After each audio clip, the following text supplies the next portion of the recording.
ગત 21મીના રોજ સુરત મનપાની સ્થાનિક સ્વરાજની ચૂંટણી યોજાઈ હતી, જેમાં આજ રોજ મતગણતરી યોજાઈ હતી। પ્રથમ વખત આમ આદમી પાર્ટીનો ધમાકેદાર સુરત મનપામાં પ્રવેશ થયો છે। ગત 21મીના રોજ સુરત મહાનગરપાલિકાની સ્થાનિક સ્વરાજની ચૂંટણી યોજાઈ હતી, જેમાં આજ રોજ મતગણતરી યોજાઈ હતી। પ્રથમ વખત આમ આદમી પાર્ટીનો ધમાકેદાર સુરત મનપામાં પ્રવેશ થયો છે। 27 જેટલી સીટો પર આમ આદમી પાર્ટીએ કબજો કરી લીધો છે। ત્યારે આ અવસરે સુરત શહેરના આમ આદમી પાર્ટીના પ્રમુખ મહેન્દ્રભાઈ નાવડિયા તથા પ્રવક્તા યોગેશભાઈ જાદવાણીએ એબી ન્યૂઝ ચેનલને માહિતી આપી હતી।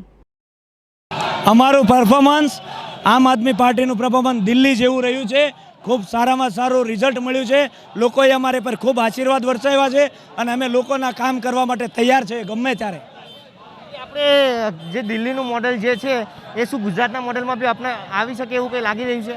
100% દિલ્હીનું મોડલ ભારતનું સર્વશ્રેષ્ઠ મોડલ છે અને એ મોડલ અમે ગુજરાતમાં લાવવા માટે 2022 સુધીમાં મહેનત કરી અને 2022ની વિધાનસભા જીતી અને અમે દિલ્હી મોડલ ગુજરાતમાં લાગુ કરીશું।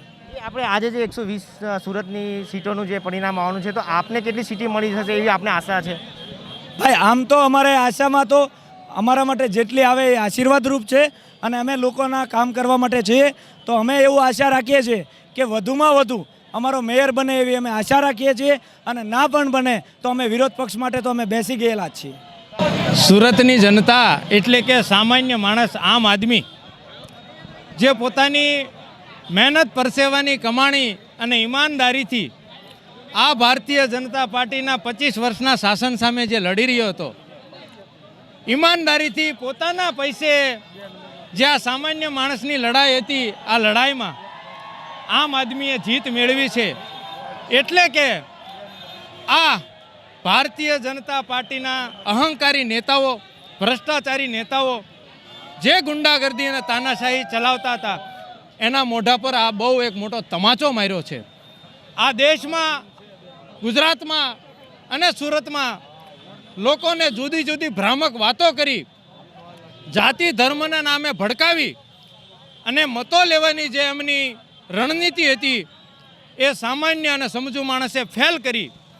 શિક્ષણ, આરોગ્ય, રોડ રસ્તા, વીજળી, પાણી જેવા સામાન્ય પ્રશ્નો, જે પોતાની જરૂરિયાતના પ્રશ્નો અને કામના મુદ્દે રાજનીતિ કરતી આમ આદમી પાર્ટીને એટલા બહોળા પ્રમાણમાં અભૂતપૂર્વ પ્રતિસાદ આપ્યો। એટલે આ સુરતની જનતાની જીત છે, જેને ખૂબ સહજ રીતે અમે આવકારીએ છીએ અને લોકોએ જે અમારા પર ભરોસો મૂક્યો છે, થેન્ક યુ સુરત કે આ ભરોસો આપે અમારા પર મૂક્યો છે। આ આપણી લાગણી અને ભાવનાઓની જીત છે।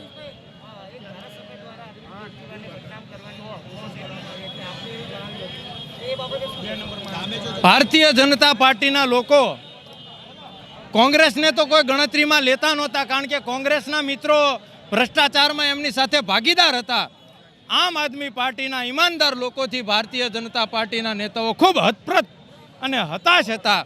એટલે એન કેન પ્રકારે એમને બદનામ કરવા માટે એમના જવાબદાર લોકો પણ જેવી તેવી રીતે વિડીયોનું મોર્ફિંગ કરી અને બેજવાબદારીપૂર્વક પોતાનું જે અભિમાનમાં બદનામ કરવાનો કારસો રડ્યો અને પોતાની હારને બચાવવા માટે જે નાક રગડતા હતા, એનો સુરતની જનતાએ જડબાતોડ જવાબ આપ્યો છે।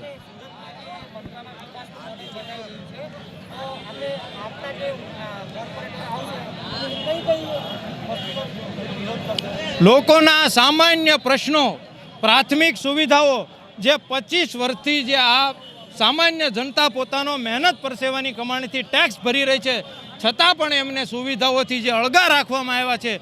અમે વિરોધ પક્ષમાં, સત્તા પક્ષમાં આવીશું તો કોઈ સવાલ જ નથી, અને જો વિરોધ પક્ષમાં આવીશું તો આ ભાજપના પેધી ગયેલા નેતાઓને જે 25 વર્ષમાં જે કામો નથી કર્યા, લોકોના પ્રશ્નોનું જે નિરાકરણ નથી લેવા, એ કામો અમે હાથ પકડીને કરાવવાની જવાબદારી હવે અમારી છે।